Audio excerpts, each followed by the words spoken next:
ក្នុងកម្មវិធី Excel យើងអាចបញ្ចូលទិន្នន័យដែលប្រើប្រាស់ form ដូចខ្ញុំបង្ហាញនៅក្នុងវីដេអូនេះបានបាទការងារនេះល្អសម្រាប់អ្នកធ្វើការបញ្ចូលទិន្នន័យច្រើនឬក៏យើងហៅថាអ្នក data entry បាទ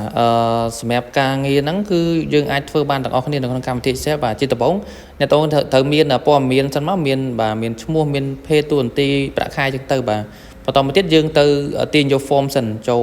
file ចូល option មកបាទអ្នកទាំងនេះចូលកន្លែង customize ហ្នឹងបន្តមកទៀតអ្នកទាំងគ្នាទៅរកបាទ tool មួយឈ្មោះ form បាទហើយកន្លែងហ្នឹងមានមុខងារច្រើនបាទមុខងារនៅក្នុង Excel គឺនៅក្នុងទាំងអស់បាទមានមុខងារច្រើនមែនតើពី SOA ដល់ SOSAT គឺវារៀបតាមលំដាប់លំដោយអញ្ចឹងខ្ញុំសុំរក form ហ្នឹងសិនបាទអញ្ចឹងកន្លែងហ្នឹងយើងពិបាករកបន្តិចបាទអ្នកទាំងគ្នាមើលមួយមកបាទមើលមួយមកចុចរកដល់ SOF បាទឬមួយខាងលើអ្នកទាំងគ្នា select យកបាទ comment not in report ហ្នឹងបាទបន្តមកទៀត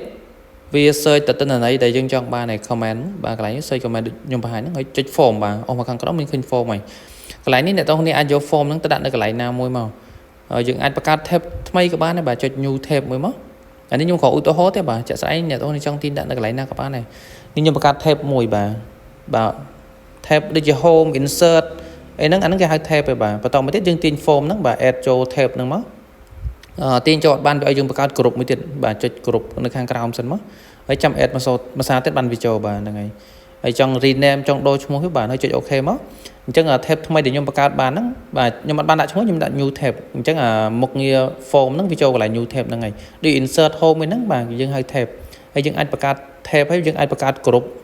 នៅក្នុងហ្នឹងបន្តបានទៀតបាទហើយអ្នកទាំងនេះក៏ select ទៅលើ header របស់យើងទាំងអស់មកចុចលើ form បាទចុចលើ OK មកវាបង្ហាញ form ហ្នឹងមកហើយអញ្ចឹងអ្នកទាំងគ្នាអាចបាទវាបញ្ចូលទិន្នន័យទៅតាមហ្នឹងមកបាទវាលឿនបាទហើយអ្នកទាំងគ្នាចង់ back ទៅមុខទៅក្រោយចង់ edit ចង់អីគឺបានណាបាទវាមាន form ទូចមួយសម្រាប់យើងបញ្ចូលទិន្នន័យបាទការងារហ្នឹងល្អសម្រាប់អ្នកធ្វើការងារបញ្ចូលទិន្នន័យច្រើនបាទអត់ធ្វើអីនិយាយថាចាំតែបញ្ចូលទិន្នន័យយកហ្មងណាបាទគឺល្អឃើញទេបាទវាយយក insert ចូលហ្មងបាទអញ្ចឹងវាលឿនណាបាទសម្រាប់